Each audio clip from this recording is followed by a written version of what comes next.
നമസ്കാരം,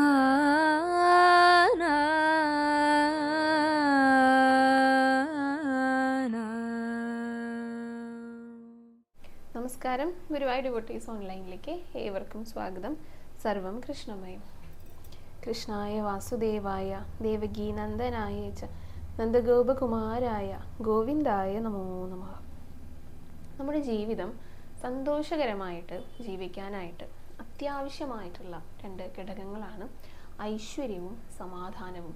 ഇത് രണ്ടും ഉണ്ടെങ്കിൽ നമുക്ക് സന്തോഷകരമായിട്ട് ജീവിക്കാനായിട്ട് സാധിക്കുള്ളൂ. അതിൻ്റെ പ്രത്യേകത എന്താണെന്ന് വെച്ച് കഴിഞ്ഞാൽ, ഇപ്പോൾ വലിയൊരു വീടുണ്ടായിരിക്കും, കൊട്ടാരം പോലെയുള്ളൊരു വീടുകളുണ്ടായിരിക്കും, ആധുനികമായിട്ടുള്ള സുഖ സൗകര്യങ്ങളോട് കൂടെ അവിടെ ജീവിക്കുന്നവരുണ്ടായിരിക്കും. പക്ഷെ രാത്രി കിടക്കാനായിട്ട് നിൽക്കുന്ന സമയത്ത് സമാധാനമായിട്ടൊന്ന് ഉറങ്ങാനായിട്ട് പറ്റിയെന്ന് വരില്ല, ഈ കണ്ട സൗകര്യങ്ങളൊക്കെ ഉണ്ടായിട്ടും. പക്ഷെ നേരെ മറിച്ച് തൊട്ടടുത്ത് ചെറിയൊരു വീടുണ്ടായിരിക്കും, സാധാരണക്കാരൻ്റെ വീടായിരിക്കും, വളരെ ചെറിയ തുക ഇത് ശമ്പളമായിട്ട് കിട്ടുന്ന ജോലിയായിട്ടായിരിക്കും ജീവിക്കുന്നുണ്ടായിരിക്കാം. പക്ഷെ അവർക്ക് സുഖമായിട്ട് കിടന്നുറങ്ങാനായിട്ട് സാധിക്കുന്നുണ്ടായിരിക്കും. അപ്പം എന്താണ് സമാധാനം എന്ന് പറയുന്നത്? വളരെ അത്യാവശ്യമായിട്ടുള്ള ഒന്ന് തന്നെയാണ്. എല്ലാ കാര്യങ്ങളും ഉണ്ടായിട്ടും സമാധാനം ഇല്ലെങ്കിൽ പോയില്ലേ. അപ്പോൾ അത് ഏറ്റവും പ്രധാനപ്പെട്ട ഒന്നാണ്. പിന്നെ ഒന്നാണ് ഐശ്വര്യം എന്ന് പറയുന്നത്. നമ്മൾ പണം, സമ്പത്ത് എന്നൊക്കെ പറയുമെങ്കിലും കൂടിയിട്ട് ആവശ്യത്തിന് ഉപകരിക്കുന്ന രീതിയിലായിരിക്കണം ഇതൊക്കെ ഉണ്ടാകേണ്ടത്.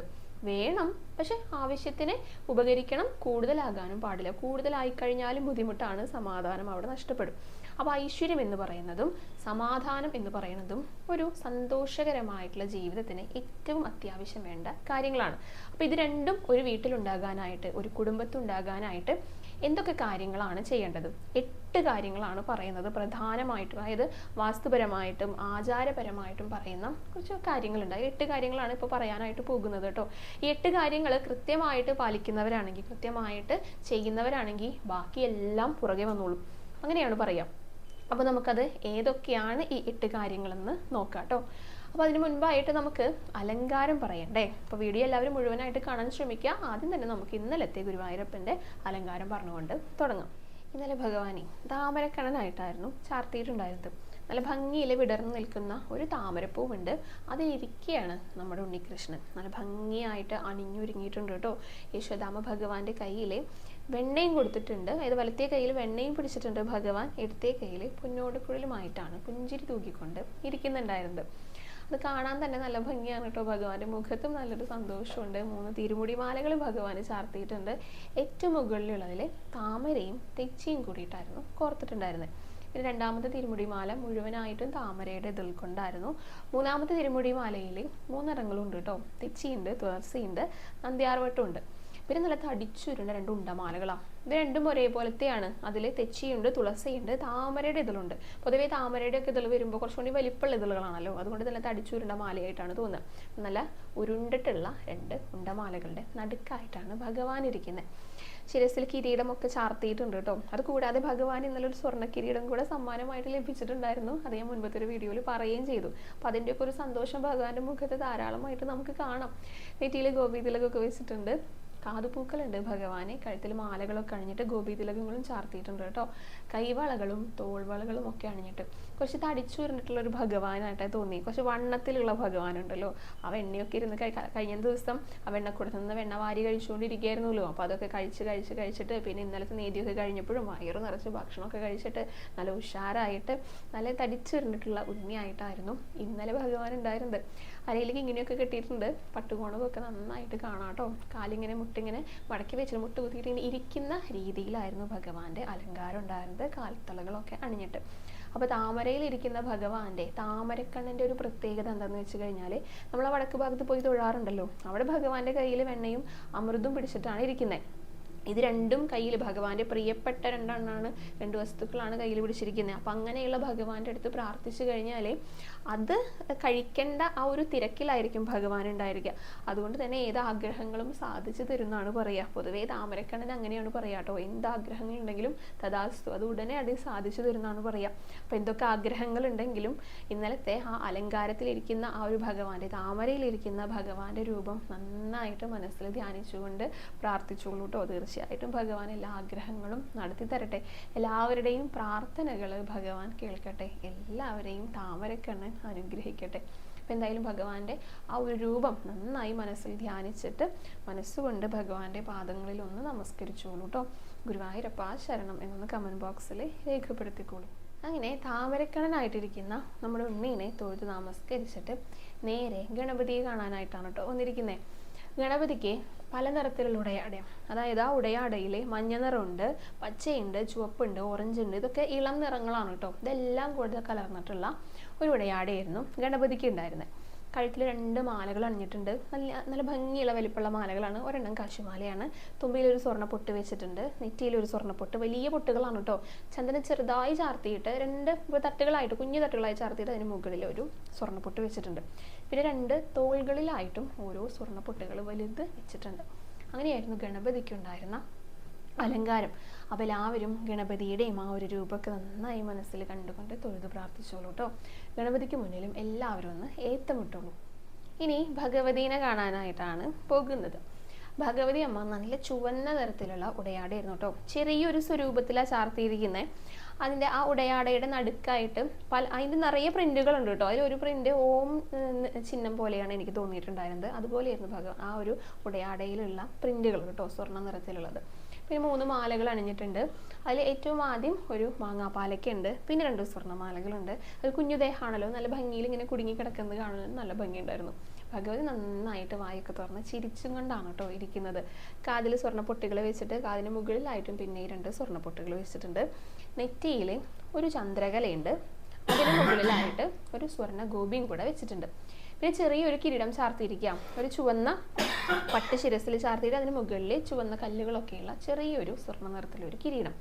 അങ്ങനെയായിരുന്നു ഭഗവതി അമ്മയുടെ അലങ്കാരം ഉണ്ടായിരുന്നത്. അപ്പോൾ എല്ലാവരും ഭഗവതിയുടെ ആ രൂപത്തെ നന്നായി മനസ്സിൽ കണ്ടുകൊണ്ട് തൊഴുതു പ്രാർത്ഥിച്ചോളൂ. ഭഗവതി അമ്മയ്ക്ക് മുന്നിലും എല്ലാവരും ഒന്ന് നമസ്കരിച്ചോളൂ. ഇനി നമുക്ക് അയ്യപ്പനെയും കൂടെ ഒന്ന് കണ്ടുവരാം. അയ്യപ്പന് നല്ല ഭംഗിയുണ്ടായിരുന്നു കേട്ടോ ഇന്നലത്തെ അലങ്കാരം കാണാനായിട്ട്. മുഖച്ചാർത്താണെങ്കിലും ബാക്കിയുള്ള അലങ്കാരങ്ങളാണെങ്കിലും ഉടയാടയൊക്കെ ആണെങ്കിലും അത്രയും ചന്തത്തിലാണ് ചാർത്തിയിരിക്കുന്നത്. ഒരു കരിനീല നിറത്തിലായിരുന്നു ഉടയാട ഉണ്ടായിരുന്നു കേട്ടോ. അത് പട്ടാണ്, മുഴുവനായിട്ട് പ്ലെയിൻ ആയിട്ട്. അതിൻ്റെ ആ ഉടുക്കുന്ന ഭാഗം ഉണ്ടല്ലോ, ഇങ്ങനെ ചുറ്റുന്ന കുത്തുന്ന ഭാഗം, അവിടെ ഒരു നീളത്തിലെ സ്വർണത്തിൻ്റെ പട്ടിൻ്റെ ആ ഒരു വര പോലെയുള്ളത് അങ്ങനെയായിരുന്നു കേട്ടോ. ഒരു കരയായിട്ട് നമ്മൾ പറയാറുണ്ടല്ലോ, അങ്ങനത്തെ ഒരു കരിനീല പട്ടായിരുന്നു. പിന്നെ അരയിലെ കസവ് മുണ്ട് കൊണ്ട് ചുറ്റിയിട്ടുണ്ട് കേട്ടോ. ഇത് നല്ല വെള്ള നിറത്തിലുള്ള കസവ് മുണ്ടുണ്ടല്ലോ, അതുകൊണ്ട് ചുറ്റിയിട്ടുണ്ട്. നെഞ്ചിൻ്റെ ഭാഗത്തായിട്ട് ചുവന്ന പട്ട് വെച്ചിട്ടാണ് മാലകൾ ചാർത്തിയിരിക്കുന്നത്. 2 മാലകളുണ്ട്. അതിൽ ഒരെണ്ണം കാശുമാലയാണ്. പിന്നെ ഒരു സ്വർണ്ണ നിറത്തിലൊരു മാലയും കൂടെ ഉണ്ട്.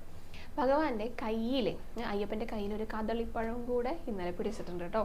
പിന്നെ കഴുത്തിൻ്റെ ആ മധ്യഭാഗത്തായിട്ട് ഒരു വെളുത്ത വട്ടം വെച്ചിട്ട് അതിൻ്റെ ഉള്ളിലൊരു തുളസിയില വെച്ച് കഴിഞ്ഞാൽ എങ്ങനെ ഇരിക്കും, അങ്ങനെ ഒരു അലങ്കാരം കൂടിയുണ്ട്.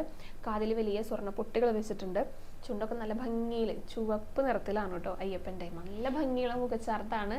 നെറ്റിയിൽ ചെറിയൊരു സ്വർണ്ണ പൊട്ടുണ്ട്. പിന്നെ കിരീടം ചാർത്തിയിരിക്കുക. അത് ചെറുതായി ഒന്ന് ചാർത്തിയിട്ട് അതിന് മുകളിൽ വലിയൊരു സ്വർണ്ണം പൊട്ട് വെച്ചിരിക്കാം. അല്ലാതെ വലിയ കിരീടങ്ങളൊന്നും ഒന്നുമില്ല കേട്ടോ. പക്ഷെ നല്ല ഭംഗിയുണ്ടായിരുന്നു കാണാനായിട്ട്. ആഭരണങ്ങളാണെങ്കിലും മുഖച്ചാർത്താണെങ്കിലും ഉടയാടകളാണെങ്കിലും ഒക്കെ നല്ല ഭംഗിയിലായിരുന്നു അയ്യപ്പൻ ഇരിക്കുന്നുണ്ടായിരുന്നത്. അപ്പോൾ എല്ലാവരും അയ്യപ്പൻ്റെ രൂപമൊക്കെ നന്നായി മനസ്സിൽ കണ്ടുകൊണ്ട് തൊഴുത് പ്രാർത്ഥിച്ചോളൂ കേട്ടോ. അയ്യപ്പന് മുന്നിലും എല്ലാവരും ഒന്ന് നമസ്കരിച്ചോളൂ. ഇനി നമുക്ക് നമ്മുടെ വീഡിയോൻ്റെ പ്രധാനപ്പെട്ട ഭാഗത്തിലേക്ക് കടക്കാം കേട്ടോ. അതായത് ഒരു കുടുംബത്തിലെ, ഒരു ഗൃഹത്തിലെ ഐശ്വര്യവും സമാധാനവും ഉണ്ടാകാനായിട്ടുള്ള 8 മാർഗങ്ങളാണ്. ഇത് വാസ്തുപ്രകാരമുള്ള, ആചാരപ്രകാരമുള്ള മാർഗങ്ങളാണ് പറയാനായിട്ട് പോകുന്നത് കേട്ടോ. അതിൽ ഏറ്റവും പ്രധാനപ്പെട്ട ഒന്ന് നമ്മുടെ ഒരു ഗൃഹത്തിൻ്റെ പ്രവേശന കവാടമാണ്. അതായത് പ്രധാന വാതിൽ എന്ന് പറയുന്നത്. ആ ഭാഗം എപ്പോഴും വൃത്തിയായിട്ട് വേണം സൂക്ഷിക്കാനായിട്ട്.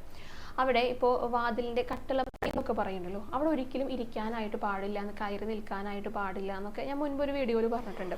കാരണം മഹാലക്ഷ്മിയുടെ ഇരിപ്പിടാണ് അവിടെ. അപ്പോൾ എപ്പോഴും വൃത്തിയാക്കിയിട്ട് തുടച്ച് വൃത്തിയാക്കിയിട്ട് സൂക്ഷിക്കേണ്ട ഒന്നാണ് കട്ടിളപ്പടി എന്ന് പറയുന്നത്.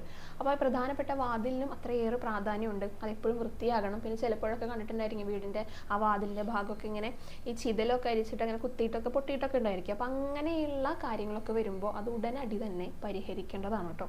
അപ്പോൾ പ്രധാനപ്പെട്ട വാതിലിന് അത്രയേറെ പ്രാധാന്യമുണ്ട്. അതേപോലെ തന്നെ കടക്കുന്ന ഭാഗത്തായിട്ട്, അതായത് വാതിൽ തുറന്നു കഴിഞ്ഞാൽ നേരെ ചപ്പുചവറുകൾ കാണുക, അല്ലെങ്കിൽ ചെരുപ്പൊക്കെ അവിടെ കൊണ്ടുവന്ന് അഴിച്ചിടുക, അങ്ങനെയൊന്നും പാടില്ല. ചെരുപ്പൊക്കെ ഒരു സൈഡിൽ വേണം ഒതുക്കി അഴിച്ച് നമ്മൾ ഊരി വെക്കാനായിട്ട്. അതോടൊപ്പം തന്നെ അവിടെ ഒരു തുളസിത്തറയൊക്കെ ഉണ്ടെങ്കിൽ ഏറ്റവും നല്ലതാണെന്ന് പറയാറുണ്ട് കേട്ടോ. തുളസിത്തറയൊക്കെ വെക്കുന്നത്, തുളസിയാണല്ലോ നമ്മൾ കാണുന്നത്, അപ്പോൾ അതൊക്കെ വളരെ ഐശ്വര്യം ഉണ്ടാക്കുന്ന ഒന്നാണെന്ന് പറയാറുണ്ട്.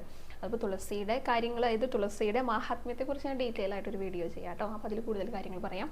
അപ്പോൾ പ്രധാന വാതിലിന് അത്രയേറെ പ്രാധാന്യമുണ്ട്.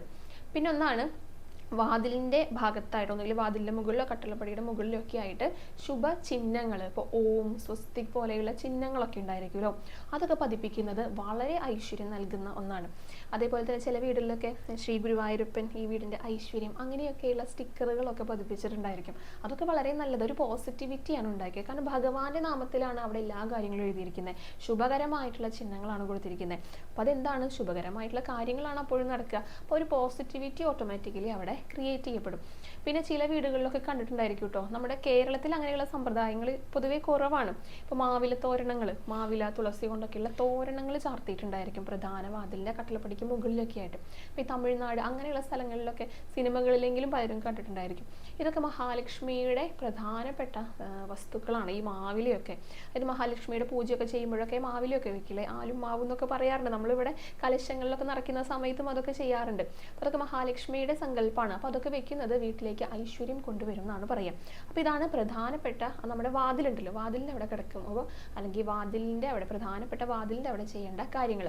പിന്നെ അകത്തേക്ക് കടന്നു കഴിഞ്ഞാൽ അടുത്ത കാര്യം പറയുന്നത് പൂജാമുറി. പൂജാമുറി ഇല്ലാത്തവരുണ്ടായിരിക്കും കേട്ടോ, പക്ഷെ ഭഗവാൻ ഉണ്ടായിരിക്കും. ഏതെങ്കിലും ഒരു മൂലയ്ക്ക് ഭഗവാൻ വെച്ചിട്ടുണ്ടായിരിക്കും. അവിടെ ദിവസവും വിളക്ക് കൊളുത്തുക, 2 നേരം വിളക്ക് കൊളുത്തുക. 2 നേരം പറ്റാത്തവർ രാവിലെയോ വൈകിട്ടോ ഏതെങ്കിലും സമയത്ത് വിളക്ക് കൊളുത്തുക. ഭഗവാനെ സ്മരിക്കുന്ന സമയത്ത്, ഭഗവാനെ വെളിച്ചം കാണിക്കുന്ന വീട്ടിൽ തീർച്ചയായിട്ടും ഭഗവാനും വെളിച്ചം കാണിക്കും. നമ്മളെന്നും പ്രാർത്ഥിക്കുന്ന സമയത്ത് ഭഗവാന്റെ ഒരു ചൈതന്യം അവിടെ ഉണ്ടായിരിക്കുമല്ലോ, അത് ആ ഒരു കുടുംബത്തിലെ എപ്പോഴും പോസിറ്റിവിറ്റി ഉണ്ടാക്കും, എപ്പോഴും പോസിറ്റിവിറ്റി നിറയ്ക്കുകയാണ് ചെയ്യുക. അത് ചെയ്യുന്നവർക്ക് അറിയുന്നുണ്ടായിരിക്കും. വിളക്കൊക്കെ കൊളുത്തി വെച്ച് ആ ചന്ദനത്തിരിയൊക്കെ കത്തിച്ച് വെച്ച് കഴിഞ്ഞാൽ ഓട്ടോമാറ്റിക്കലി നമ്മുടെ അന്തരീക്ഷം തന്നെ ഒരു പോസിറ്റീവ് എനർജി കൊണ്ട് നിറയുന്നതായിട്ട് കാണാം. അപ്പോൾ മൂന്നാമത് പറഞ്ഞ കാര്യം എന്താണ്, ഭഗവാനെ വിളക്ക് കൊളുത്തുക. അതെപ്പോഴും നമ്മുടെ കുടുംബത്തിലെ ഐശ്വര്യം ഉണ്ടാക്കി തരുന്ന ഒന്നാണ്. പിന്നെ വാസ്തുപ്രകാരം, വാസ്തു പാലിക്കുന്ന സമയത്ത് ഏറ്റവും പ്രധാനപ്പെട്ട് പറയുന്ന ഒരു കാര്യമാണ് ഈശാനകോൺ എന്ന് പറയുന്നത്. ഈശാനകോൺ എന്ന് പറഞ്ഞത് ഈ വടക്ക് കിഴക്ക് ഭാഗത്തായിട്ടുള്ള ആ മൂലയുണ്ടല്ലോ, അതിനെയാണ് ഈശാനകോൺ എന്ന് പറയുക. അത് മഹാദേവൻ്റെ വാസസ്ഥലമാണ്, മഹാദേവൻ്റെ പ്രഭാവമുള്ള ചൈതന്യമുള്ള സ്ഥലമാണെന്ന് പറയാം. അതുകൊണ്ട് തന്നെ ഏറ്റവും വൃത്തിയായിട്ട് ശുചിത്വത്തോടു കൂടിയിട്ട് സൂക്ഷിക്കേണ്ട ഒരു സ്ഥലമാണ്. അതുമാത്രമല്ല അഭിവൃദ്ധിയുടെ, ഐശ്വര്യത്തിൻ്റെ, ധനത്തിൻ്റെ ഒക്കെ ഒരു സ്ഥലമാണെന്ന് പറയാം. അതുകൊണ്ട് തന്നെ അതിന് വേണ്ട വിധത്തിൽ നമ്മൾ സൂക്ഷിക്കുകയാണെങ്കിൽ ഈ പറഞ്ഞതെല്ലാം പ്രദാനം ചെയ്യും. അപ്പോൾ ആ ഭാഗം തുറസായിട്ടിടുന്നതാണ് ഏറ്റവും നല്ലത്. അവിടെ ഇങ്ങനെ ഇപ്പോൾ ശൗചാലയങ്ങൾ, അടുക്കള, അതൊന്നും പൊതുവേ അവിടെ ഉണ്ടാകാറില്ല കേട്ടോ. അവിടെ വെക്കാനായിട്ട് സാധിക്കുന്ന കുറച്ച് കാര്യങ്ങളെന്ന് പറയുന്നത് ജലസ്രോതസ്, ഇപ്പോൾ കുടിവെള്ളമൊക്കെ അവിടെ കൊണ്ടുവന്ന് വെക്കാം. ചെറിയ അക്വേറിയം ഒക്കെ ഉണ്ടല്ലോ, അതൊക്കെ അവിടെ വെക്കുന്നത് വളരെ നല്ലതാണെന്ന് പറയും. ഒരുപാട് പോസിറ്റിവിറ്റി ഉണ്ടാക്കുന്ന സ്ഥലമാണെന്നാണ് പറയുക. അപ്പോൾ ഈ ഈശാനകോൺ എന്ന് പറയുന്നത് ഏറ്റവും വൃത്തിയായിട്ട് സൂക്ഷിക്കേണ്ട ഒന്നാണ് കേട്ടോ. അപ്പോൾ എല്ലാവരും ശ്രദ്ധിക്കുക, വടക്ക് കിഴക്ക് മൂലയിനെയാണ് ഈശാനകോൺ എന്ന് പറയുക. വാസ്തുപ്രകാരം അവിടെ നന്നായിട്ട് ശുചീകരിച്ചിട്ട് അല്ലെങ്കിൽ വൃത്തിയായിട്ട് സൂക്ഷിക്കേണ്ടത് ധനാകർഷണം എന്ന് പറയണില്ല കേട്ടോ, ഐശ്വര്യം കൊണ്ടുവരാനായിട്ട്, അല്ലെങ്കിൽ നമ്മുടെ വീട്ടിലുള്ള ഐശ്വര്യം കെടുത്താതിരിക്കാനൊക്കെ ആയിട്ട് വളരെ വളരെ നല്ലതാണെന്നാണ് പറയണത്. പിന്നെ ഒരു കാര്യമാണ് അടുക്കള. അടുക്കള ഒരു വീട്ടിലെ ഏറ്റവും പ്രധാനപ്പെട്ട കാര്യമാണ്. അത് എല്ലാവർക്കും അറിയാം. മുൻപ് ഒരു തവണ ഞാനത് പറഞ്ഞിട്ടുണ്ട്. അടുക്കള വൃത്തിയായിട്ട് സൂക്ഷിക്കണം എന്നുള്ളത് എല്ലാവർക്കും അറിയുന്ന കാര്യം തന്നെയാണ്. അതൊന്നും കൂടെ ഒന്ന് ഓർമ്മിപ്പിക്കുകയാണെന്ന് മാത്രം കേട്ടോ. അതായത് അടുക്കി ഒതുക്കിയിട്ട് രാത്രിയൊക്കെ കിടക്കുന്ന സമയത്ത് ഭക്ഷണമൊക്കെ കഴിച്ചിട്ട് പ്ലേറ്റൊക്കെ കഴുകാതെയൊക്കെ സൂക്ഷിച്ചു കഴിഞ്ഞാൽ അത് വെറുതെ ഒന്ന് ചിന്തിച്ച് നോക്കുക നമ്മൾ. പിറ്റേ ദിവസം രാവിലെ എണീറ്റ് വരുമ്പോൾ അതൊക്കെ ഇങ്ങനെ കിടക്കുന്നത് കാണുമ്പോൾ തന്നെ ഒരു നെഗറ്റിവിറ്റി നമ്മുടെ ഉള്ളിലേക്ക് വരും. ഇതൊക്കെ കഴുകിയിട്ട് വേണ്ട അടുത്ത് തുടങ്ങാനായിട്ട്. നേരെ മറിച്ച് തലേദിവസം തന്നെ ഭക്ഷണമൊക്കെ കഴിച്ചിട്ട് ഒന്ന് അടക്കി ഒതുക്കി തുടച്ച് വൃത്തിയാക്കിയിട്ടുള്ള അടുക്കളയിലേക്കാണ് പിറ്റേ ദിവസം നമ്മൾ കയറി വരുന്നതെന്ന് വെച്ച് കഴിഞ്ഞാൽ നമുക്ക് ആദ്യം തന്നെ ആ പുതിയ കാര്യങ്ങൾ ചെയ്തുകൊണ്ട് തുടങ്ങാനായിട്ട് സാധിക്കും. അല്ലെങ്കിൽ തലേ ദിവസത്തെ ആ ബാക്കിയുള്ള പണികളായിരിക്കും, ബാക്കിയുള്ള ജോലികളായിരിക്കും ചെയ്യേണ്ടതായിട്ട് വരിക. അത് നമുക്ക് ചിന്തിച്ച് കഴിഞ്ഞാൽ മനസ്സിലാക്കാൻ പറ്റുന്ന ഒരു കാര്യമാണ് അല്ലേ. അപ്പോൾ അടുക്കളയിലുള്ള ശുചിത്വം, അടുക്കള വൃത്തിയായിട്ട് സൂക്ഷിക്കുക. അപ്പോൾ അടുക്കളയിൽ നിന്ന് തന്നെയാണ് ഒരു വീട്ടിലേക്കുള്ള ഏറ്റവും ആദ്യം പോസിറ്റിവിറ്റി ഉയർന്നു വരുന്നത്. അപ്പോൾ അതൊക്കെ വളരെ ഭംഗിയായിട്ട് സൂക്ഷിക്കേണ്ട, ഒതുക്കി സൂക്ഷിക്കേണ്ട ഒരു സ്ഥലമാണ് വീടിൻ്റെ അടുക്കള എന്ന് പറയുന്നത്. മാത്രമല്ല ഈ അടുക്കള വൃത്തിയാകാതെയൊക്കെ വെച്ച് കഴിഞ്ഞാൽ ദാരിദ്ര്യം അവിടെ ഉണ്ടാകുന്നൊക്കെയാണ് പറയുക. അത് പണ്ടുള്ളവർ പറഞ്ഞിട്ടുള്ള വിശ്വാസങ്ങളാണ് കേട്ടോ. അത് ശരിയായിട്ടുള്ള കാര്യമാണ്. എപ്പോഴും അത് ചിന്തിച്ച് കഴിഞ്ഞാൽ നമുക്ക് മനസ്സിലാകുന്ന കാര്യം കൂടിയാണ്. പിന്നെ ഒന്നാണ് ചെടികൾ വളർത്തുക എന്നുള്ളത്. അതിപ്പോൾ നമുക്ക് മുറ്റത്തുള്ള ചെടികളെ കുറിച്ചും പറയാം, അകത്ത് വളർത്തുന്ന ചെടികളെ കുറിച്ച് പറയാം. തുളസിയുടെ കാര്യം ഞാൻ ഓൾറെഡി പറഞ്ഞിട്ടുണ്ട്. അതുകൂടാതെ ഫെങ്ഷുയിലൊക്കെ പറഞ്ഞു കേട്ടിട്ടുണ്ട്, ഈ മണി പ്ലാന്റ് ഒക്കെ വെക്കുന്നത് വളരെ പോസിറ്റിവിറ്റി വീടുകളിൽ ഉണ്ടാക്കുന്നുള്ളത്. ആ പേര് സൂചിപ്പിക്കുന്നത് പോലെ തന്നെ പണം ഉണ്ടാകാനായിട്ട്, ഐശ്വര്യം ഉണ്ടാകാനായിട്ട്, സമ്പത്ത് ഉണ്ടാകാനൊക്കെ ആയിട്ട് മണി പ്ലാന്റുകൾ വെക്കുന്നത് നല്ലതാണെന്ന് പലരും കേട്ടിട്ടും ഉണ്ടായിരിക്കും. അപ്പോൾ മണി പ്ലാന്റുകൾ പോലെയുള്ള ചെടികളൊക്കെ, അതുപോലെ തന്നെ ബാമ്പു, ചെറിയ ബാമ്പു ഒക്കെ ഉണ്ടല്ലോ, അതൊക്കെ വെക്കുന്നത് വളരെ നല്ലതാണെന്ന് പറയാറുണ്ട്. എന്തായാലും ഒട്ടുമിക്ക വീടുകളിലും തുളസി ഉണ്ടായിരിക്കും ഇല്ലേ? ഭഗവാന്റെ തുളസി എന്തായാലും ഉണ്ടായിരിക്കും. തുളസി വെച്ച് കഴിഞ്ഞാൽ തന്നെ ആ വീട്ടിലെ ഐശ്വര്യമായി. അത് നമ്മൾ നന്നായിട്ട് അതിനെ പരിപാലിക്കുക എന്നുള്ളതാണ് പ്രധാനം കേട്ടോ. അപ്പോൾ ചെടികൾക്ക് എന്തായാലും തീർച്ചയായിട്ടും നമ്മുടെ ജീവിതത്തിൽ സ്വാധീനം ചെലുത്താനുള്ള കഴിവുണ്ട്. അപ്പോൾ നന്നായിട്ട് പരിപാലിക്കുന്ന ചെടികളുള്ള വീടുകളുണ്ടല്ലോ, അവിടുത്തെ എല്ലാ കാര്യങ്ങളും നല്ല അച്ചടക്കത്തോടെ ഉണ്ടായിരിക്കുന്നതാണ് പറയുക. അപ്പം അങ്ങനെയും കൂടെ ഒന്ന് ശ്രദ്ധിച്ചോളൂ. ചെടികളൊക്കെ വളർത്തുക, നല്ല നല്ല ചെടികൾ, ഭഗവാനെ ഇഷ്ടപ്പെടുന്ന അല്ലെങ്കിൽ നമ്മളിപ്പോൾ പൂജയ്ക്കായിട്ട് ഉപയോഗിക്കാനായിട്ട് ഉപകാരപ്പെടുന്ന ചെടികളുണ്ടല്ലോ, തുളസി പോലെയുള്ളത്, തെച്ചി പോലെയുള്ളത്, അങ്ങനെയൊക്കെ വളർത്തുന്നത് വളരെ വളരെ നല്ലതാണെന്ന് പറയാറുണ്ട് കേട്ടോ. പിന്നൊന്നാണ് നമ്മുടെ വീട്ടിലുള്ള വസ്തുക്കൾ അത് നല്ല ക്രമമായിട്ട് അടക്കി ഒതുക്കി വെക്കുക. ഇപ്പോൾ വീട്ടിൽ ആവശ്യമുള്ളതുണ്ടായിരിക്കും, ആവശ്യമില്ലാത്തതുണ്ടായിരിക്കും. ഇപ്പോൾ കേട് വന്നിട്ടുള്ള വസ്തുക്കൾ ഉണ്ടായിരിക്കുമല്ലോ, ഇപ്പോൾ ഇലക്ട്രോണിക് ഉപകരണങ്ങളാണെങ്കിലും, അല്ലെങ്കിൽ ഇപ്പോൾ ഒരു കസാരയോ മേശയോ എന്തെങ്കിലും പൊട്ടിയതോ, അടുക്കളയിലുള്ള ഉപകരണങ്ങളോ പൊട്ടിയ പാത്രങ്ങളോ ഒക്കെ ഉണ്ടായിരിക്കും. ഇതൊക്കെ ഉടനടി തന്നെ ഉപേക്ഷിക്കണം എന്നാണ് എപ്പോഴും പറയുക. അപ്പോൾ ഈ ചട്ടുകൊക്കെ പൊട്ടിയതാണെങ്കിൽ അമ്മമാർ ചിലപ്പോൾ പിന്നെ ഉപയോഗിച്ചുകൊണ്ടിരിക്കും. അത് അവരുടെ കൈക്ക് ആ ഒരു പഴങ്ങിയിട്ടുള്ള ഒരു ഉപകരണം ആയതുകൊണ്ട് അവർക്കത് കളയാനായിട്ട് അല്ലെങ്കിൽ ഉപേക്ഷിക്കാനായിട്ട് ബുദ്ധിമുട്ടുള്ളത് കൊണ്ടൊക്കെ ആയിരിക്കും അങ്ങനെ ചെയ്യുന്നുണ്ടായിരിക്കാം. ശരിക്കും പറഞ്ഞു കഴിഞ്ഞാൽ കേടുപാടുകൾ വന്നതൊന്നും ഉപയോഗിക്കരുതെന്നാണ് പറയാം. അപ്പം അങ്ങനെയുള്ള എന്തെങ്കിലുമൊക്കെ ഉണ്ടെങ്കിൽ അതെല്ലാം കെട്ടിപ്പൂട്ടിയിട്ട് വീടിൻ്റെ പുറത്ത് കൊണ്ടുപോയി വെക്കാം. നമ്മുടെ കോമ്പൗണ്ടിൽ തന്നെ വെക്കാം, പക്ഷേ വീടിൻ്റെ അകത്തേക്ക് കൊണ്ടുപോയി വെക്കരുത്. അപ്പോൾ ആരെങ്കിലും അത് സ്വീകരിക്കാനൊക്കെ ആയിട്ട് വരുന്നുണ്ടെങ്കിൽ അവർക്കത് കൊടുക്കാൻ, പെട്ടെന്ന് എടുത്ത് കൊടുക്കാൻ പറ്റുന്ന രീതിയിൽ പുറത്തൊക്കെ വെക്കാം കേട്ടോ. അപ്പോൾ പൊട്ടിയത്, കേട് വന്നത്, ഇപ്പോൾ ക്ലോക്കൊക്കെ നിന്ന് പോയതുണ്ടെങ്കിൽ ഉടനടി എടുത്ത് മാറ്റണം. അതൊക്കെ കാരണം അത് വർക്ക് ചെയ്യുന്നില്ല. വർക്ക് ചെയ്യാത്തത്, ഒരു ഉപയോഗമില്ലാത്തത് എന്തായാലും പോസിറ്റിവിറ്റി ഉണ്ടാക്കില്ലല്ലോ നമ്മുടെ വീട്ടിൽ. അപ്പോൾ അതുകൊണ്ട് അങ്ങനെയുള്ള വസ്തുക്കളൊക്കെ എടുത്ത് മാറ്റാം. പിന്നെ പറയാനുള്ള ഒരു കാര്യം എന്ന് പറയുന്നത്, അത് നമ്മുടെ ഒരു ജീവിത രീതിയും കൂടി ആകണം കേട്ടോ. ഏറ്റവും അവസാനം പറയാനുള്ള കാര്യമാണ് ദാനധർമ്മം എന്ന് പറയുന്നത്. അത് നമുക്ക് എല്ലാവർക്കും ചെയ്യാൻ പറ്റുന്ന കാര്യങ്ങളാണ് ഈ ദാനധർമ്മം എന്ന് പറയുക. അപ്പോൾ വിശന്ന് വരുന്ന ഒരാൾക്ക് അല്ലെങ്കിൽ ദാഹിച്ച് വരുന്ന ഒരാൾക്ക് ഭക്ഷണം കൊടുക്കുക, വെള്ളം കൊടുക്കുക, ഇതിനേക്കാളും വലിയ പുണ്യം ഇല്ല. ഇപ്പോൾ നമ്മൾ മുകളിൽ പറഞ്ഞ കുറേ കാര്യങ്ങളുണ്ടല്ലോ, അതിനും മേലെ നിൽക്കുന്നതാണ് ഈ ദാനധർമ്മം എന്ന് പറയുന്നത്. അതിപ്പോൾ ഒന്നുമില്ലാത്തവർ മാത്രമല്ല കേട്ടോ, നമ്മുടെ വീടുകളിലേക്ക് ഇപ്പോൾ എന്തെങ്കിലും വിൽക്കാനൊക്കെ ആയിട്ട് എല്ലാവരെയും വിശ്വസിക്കരുതെന്നും കൂടെ പറയാറുണ്ട്, പറ്റിക്കാനായിട്ടും ആളുകൾ വരാറുണ്ട്. പക്ഷേ ഇപ്പോൾ പല പ്രൊഡക്റ്റുകളും ഒക്കെ ആയിട്ട് ചില വിദ്യാർത്ഥികൾ അങ്ങനെയൊക്കെ വരുന്നുണ്ടായിരിക്കുമല്ലോ. അപ്പോൾ അവരൊക്കെ പല സ്ഥലത്തും നടന്ന് തളർന്നിട്ടൊക്കെ ആയിരിക്കും വരുന്നുണ്ടായിരിക്കും. അങ്ങനെയുള്ളവർക്ക് കുടിവെള്ളം കൊടുക്കാനായിട്ട് നമുക്ക് സാധിച്ചിരുന്നെങ്കിൽ, ആ വെള്ളം വേണോ എന്ന് ചോദിച്ചു കൊടുക്കുന്ന അമ്മമാരുണ്ടായിരിക്കും. അതൊക്കെ വളരെ വളരെ നല്ലതാണ്. അപ്പോൾ ദാനശീലം, അത് ഭക്ഷണം മാത്രമല്ല കേട്ടോ, വസ്ത്രം. ഒരാൾക്ക് ഒരു കാര്യം ഇല്ല എന്ന് നമ്മൾ അറിയുകയാണെങ്കിൽ, നമ്മളെ കൊണ്ട് എന്തെങ്കിലും തരത്തിലുള്ള സഹായം അവർക്ക് ചെയ്യാനായിട്ട് കഴിവുള്ളവരാണെങ്കിൽ തീർച്ചയായിട്ടും അത് ചെയ്യാം. അപ്പോൾ ഈ പറഞ്ഞതുപോലെ തന്നെ ബാക്കി എല്ലാ കാര്യങ്ങളും നമ്മൾ ഐശ്വര്യത്തിന് വേണ്ടി ചെയ്യുന്നുണ്ടെങ്കിലും ഈ ഒരൊറ്റ കാര്യത്തിലൂടെ എല്ലാത്തിനെയും അത്രയും വലിയ പുണ്യമാണ് നമുക്ക് ലഭിക്കുക.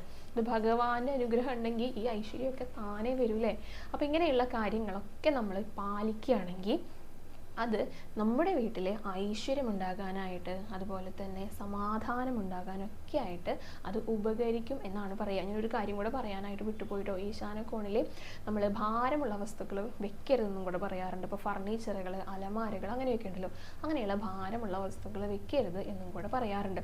അപ്പോൾ ഈ 8 കാര്യങ്ങൾ നമ്മുടെ ജീവിതത്തിൽ നമ്മൾ ശ്രദ്ധിക്കുകയാണെങ്കിൽ ബാക്കി എല്ലാ കാര്യങ്ങളും ഇതിന് പുറകെ വരും. ഈ കാര്യങ്ങളൊക്കെ നമുക്ക് കൃത്യമായിട്ട് ചെയ്യാനായിട്ട് സാധിക്കുന്നുണ്ടല്ലോ. അങ്ങനെയുള്ള ആൾക്ക് ബാക്കി എല്ലാ കാര്യങ്ങളും, എന്തൊക്കെ പോസിറ്റിവിറ്റികൾ നമ്മുടെ വീട്ടിലേക്ക് നിറയ്ക്കാനായിട്ട് സാധിക്കുമോ അതൊക്കെ നിഷ്പ്രയാസം ചെയ്യാനായിട്ട് സാധിക്കും. അത് സ്വാഭാവികമായിട്ട് വന്നു ചേരുകയും കൂടെ ചെയ്യും. അപ്പോൾ ഇതൊക്കെയാണ് നമ്മുടെ വീടുകളിലെ നമ്മൾ പാലിക്കേണ്ട, അതായത് ഐശ്വര്യവും സമ്പത്തും ഉണ്ടാകാനായിട്ട് നമ്മൾ പാലിക്കേണ്ട 8 കാര്യങ്ങൾ.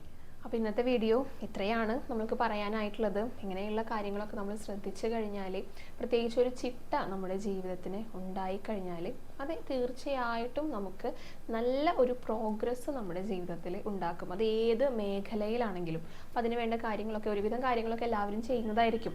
എല്ലാ കാര്യങ്ങളും ചിലപ്പോൾ ചെയ്യുന്നവരായിട്ടും ഉണ്ടായിരിക്കും. അങ്ങനെയുള്ളവരുടെ ലൈഫ് ഒന്ന് ശ്രദ്ധിച്ച് നോക്കിക്കഴിഞ്ഞാൽ അറിയാം, അവർക്ക് തീർച്ചയായിട്ടും സമാധാനം ഉണ്ടായിരിക്കും, ഐശ്വര്യം ഉണ്ടായിരിക്കും അവരുടെ കുടുംബത്തിൽ. അത് പലരെയും നിരീക്ഷിച്ച് കഴിഞ്ഞാൽ അറിയാം. ഒരു അടുക്കും ചിട്ടയൊക്കെ എല്ലാവർക്കും ജീവിതത്തിൽ, പ്രത്യേകിച്ച് നമ്മുടെ കുടുംബങ്ങളിൽ തന്നെ വേണ്ടതാണ്. ചെറുപ്പം മുതലേ അതിൻ്റെ കാര്യങ്ങളൊക്കെ ശീലിപ്പിക്കേണ്ടതാണ് കുട്ടികളെ.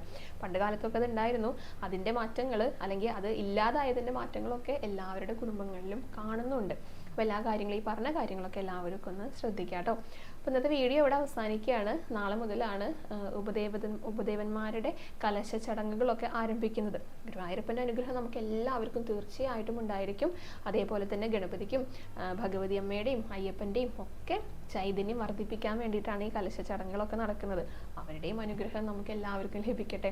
അപ്പോൾ എല്ലാവരും നന്നായിട്ട് പ്രാർത്ഥിച്ചോളൂ. എല്ലാവരെയും ഗുരുവായൂരപ്പൻ അനുഗ്രഹിക്കട്ടെ കേട്ടോ. അപ്പോൾ വീഡിയോ അവസാനിക്കുകയാണ്. ഇനി കൂടുതൽ വിശേഷങ്ങളും അലങ്കാരങ്ങളൊക്കെ ആയിട്ട് നാളത്തെ വീഡിയോയിൽ കാണാം. ഹരേ കൃഷ്ണ, ഹരേ ഗുരുവായൂരപ്പ.